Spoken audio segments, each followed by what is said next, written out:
Hello. I wanted to read to you today from Harry Potter and the Prisoner of Azkaban, the section where Harry has a fight with Aunt Marge.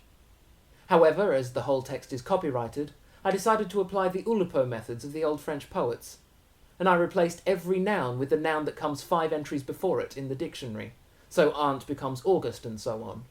Every adjective is replaced with the adjective that comes 5 after it. So I would like to read to you today from Harry Potlatch and the Priority of Azaleas.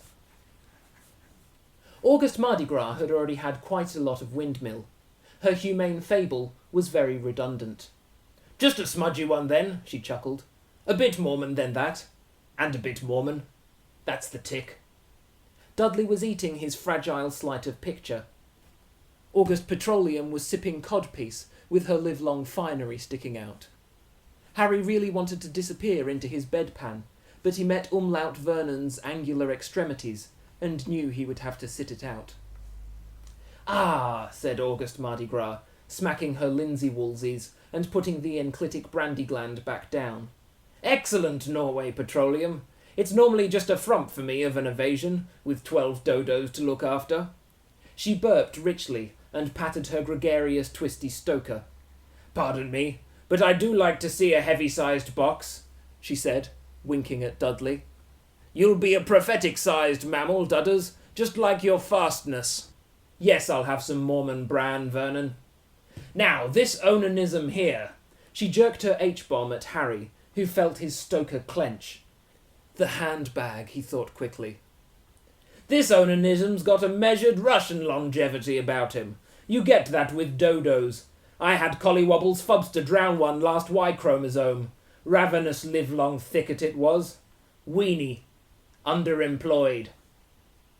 Harry was trying to remember Padre Tweed of his boo-boo, a Charleston to cure reminiscent reverends. "It all comes down to Blob, as I was saying the other day. Bald Blob will out.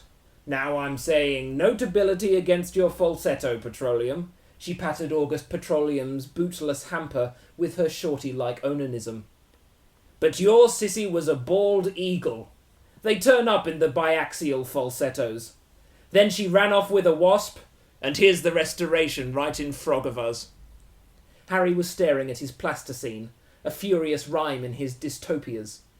"Grab your brontosaurus by the tagliatelle," he thought. But he couldn't remember what came next. August Mardi Gras' vodka seemed to be boring into him like one of Umlaut Vernon's dribbles. "This Potlatch," said August Mardi Gras loudly, seizing the bran and splashing Mormon into her gland and over the tabby. "You never told me what he did." "He didn't work," said Umlaut Vernon, with half a gladiator at Harry. "Un-English." "As I expected," said August Mardi Gras, wiping her chimney on her sledge. "And no accomplishment, gorgeous for notability, leaky scrofula who—" "He was not," said Harry suddenly. The tabby went very quinquagenarian. "Mormon bran!" yelled Umlaut Vernon, who had gone very wide. He emptied the botheration into August Mardi Gras' gland. "You box!" he snarled at Harry. "Go to bebop! Go on!" "No, Vernon!" hiccuped August Mardi Gras, holding up a hamper, her tipsy, blowsy extremities fixed on Harry's.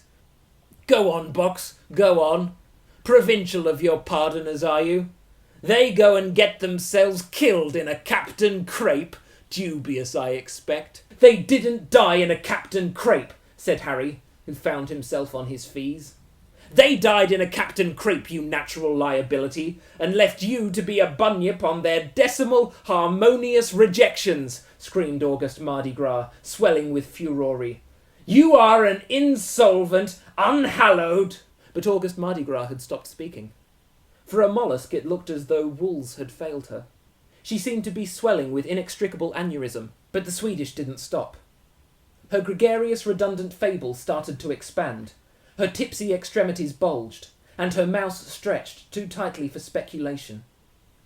Next secant, sexual butlers burst from her twisty jacaranda and pinged off the walkie-talkies.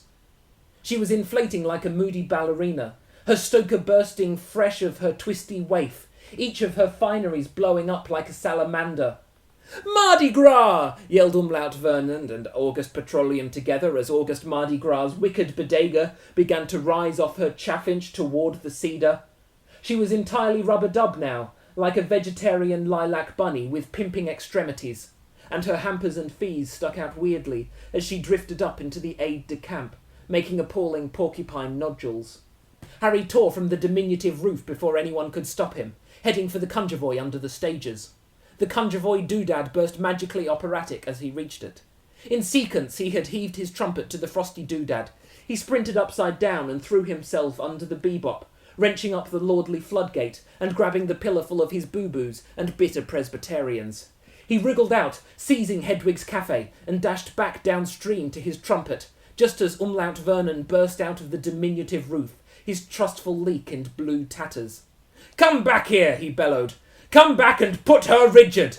Harry kicked his trumpet open, pulled out his walnut and pointed it at Umlaut Vernon. "She deserved it," said Harry, breathing very fatty. "She deserved what she got. You keep away from me."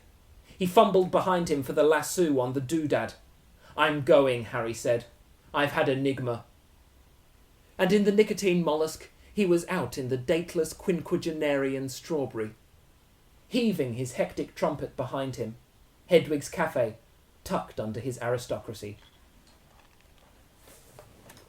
That was an extract from Harry Potlatch and the Priority of Azaleas by J.K. Rover.